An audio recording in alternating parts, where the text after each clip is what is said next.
सदन में क्या कहेंगे सर? आज विधानसभा का हमारा बजट सत्र शुरू हुआ और एक स्थापित परंपरा के अनुसार जिस दिन बजट सत्र शुरू होता है उस दिन महामहिम राज्यपाल महोदय जी का अभिभाषण होता है। राज्यपाल महोदय जी आज अभिभाषण के लिए यहाँ पहुंचे और अभिभाषण शुरू करने के पश्चात बीच में विपक्ष के नेता ने जिस प्रकार से इंटरप्ट किया वो रूल्स और नियमों के अनुरूप नहीं।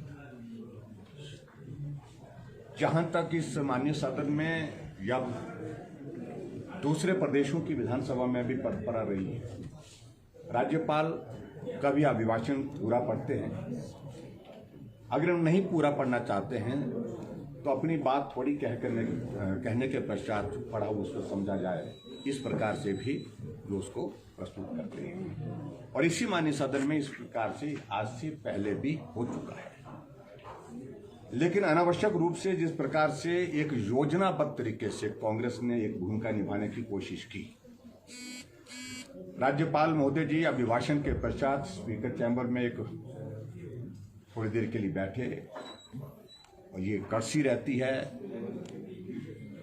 कि अभिभाषण के बाद राज्यपाल महोदय जी थोड़े देर के लिए स्पीकर चैम्बर में बैठ करके चाय पीते हैं और उसके बाद जब वो प्रस्थान करने लगे राज्यपाल निवास की तरफ,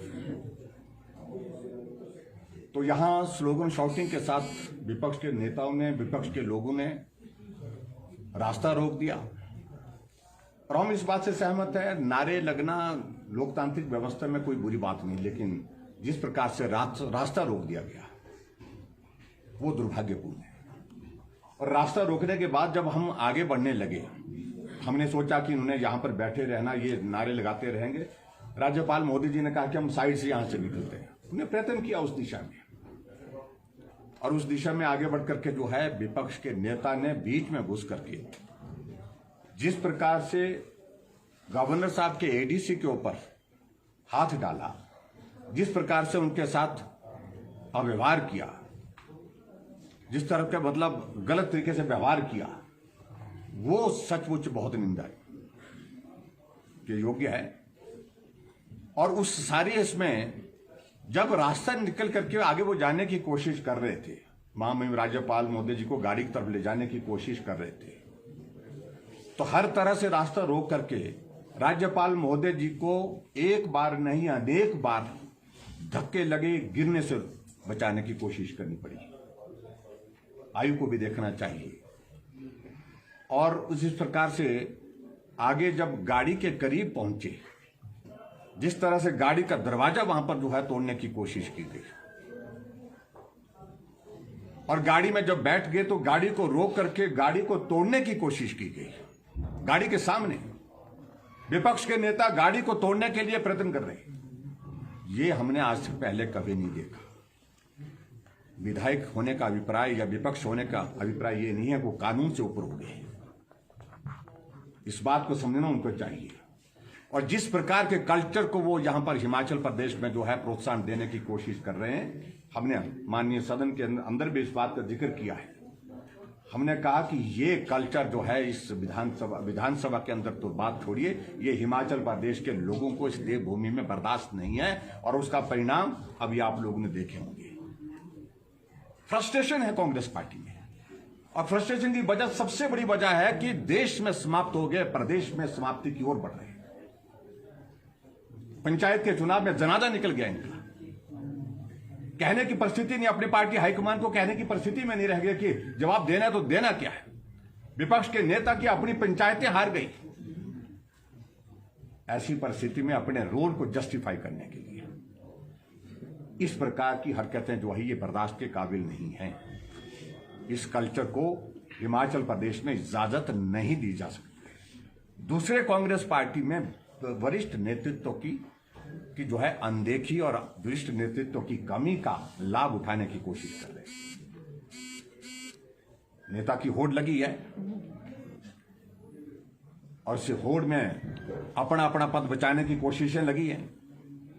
मैं उस सारी चीज में नहीं जाना चाहता हूं, लेकिन मैं सिर्फ इतना ही कहना चाहता हूं आज नियमों के प्रावधान के अनुसार हमारे विधानसभा के सम्मानीय अध्यक्ष जी ने हाउस को फिर से समन किया, असेंबल किया, और हाउस में हमारे parliamentary affair minister Suresh Bhardwaj ji ने जो प्रस्ताव पारित किया, हालांकि बहुत सारे लोग सारे इसमें इन्वॉल्व थे, बहुत सारे विधायक जो इन्वॉल्व थे उसमें, लेकिन फिर भी इन्होंने पांच विधायकों के निलंबन की इस सत्र के अंतिम दिन तक जो प्रस्ताव में सिफारिश की उसको पूरे सदन ने सर्वसम्मति से पारित किया।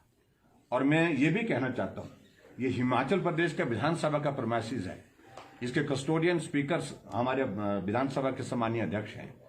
सारी वीडियो फिल्म आपके पास बनी हुई है सारे इंसिडेंट की, और उसको देखें और उसके अनुरूप जो भी कार्यवाही बनती है, यहां विधायक होना या विधायक विपक्ष का नेता होने का अभिप्राय यह नहीं है कि कानून नियम से वो ऊपर हो गए, उनके खिलाफ जो कार्यवाही बनती है उस कार्यवाही को अंजाम दिया जाए, ये मैं कहना चाहता हूं। हमने कहा कि स्पीकर साहब वो सारे एग्जामिन करेंगे, उसके बाद वो निर्णय करेंगे। सर, सत्ता पक्ष के भी कुछ लोग दिख रहे थे नोकझोंक करते हुए। नोकझोंक के क्या रास्ता, महामहिम राज्यपाल को उनके हाथों जिस प्रकार से उनको जान का खतरा हो गया तो उस वक्त बचाने की आवश्यकता थी कि नहीं? सर, एक महिला विधायक ने आरोप लगाया कि जो स्पीकर और डिप्टी स्पीकर है उन्होंने खुद उनके साथ मैनहैंडलिंग करी और देखिए, इन सारी बातों का कोई औचित्य नहीं है, कोई आधार नहीं है।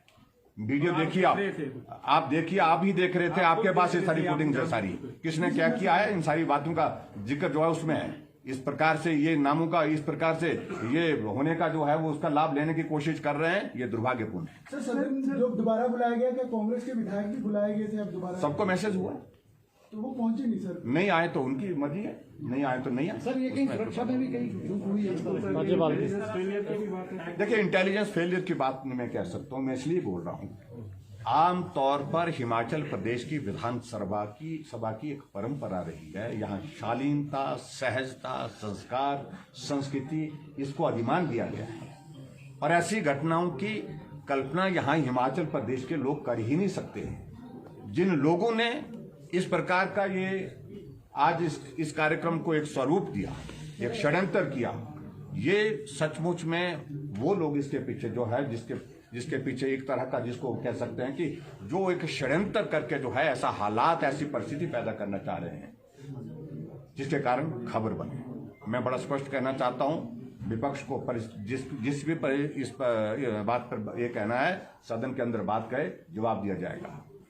हमसे लड़ना है, हमारा रास्ता दो, हमारा जो करना है वो करें, हमें कोई आपत्ति नहीं है। हम जिंदाबाद मुर्दाबाद सुनने के लिए तैयार हैं लोकतांत्रिक व्यवस्था के अनुसार, लेकिन कम से कम महामहिम राज्यपाल जो संवैधानिक व्यवस्था के अनुरूप यहाँ अपनी ड्यूटी को डिस्चार्ज करने के लिए आए थे, उनके साथ इस प्रकार का व्यवहार करना ये बर्दाश्त के योग्य नहीं। और हिमाचल प्रदेश में, देवभूमि हिमाचल प्रदेश में इस संस्कृति को नहीं देंगे बने, ये मैं बड़ा स्पष्ट कर रहा हूँ।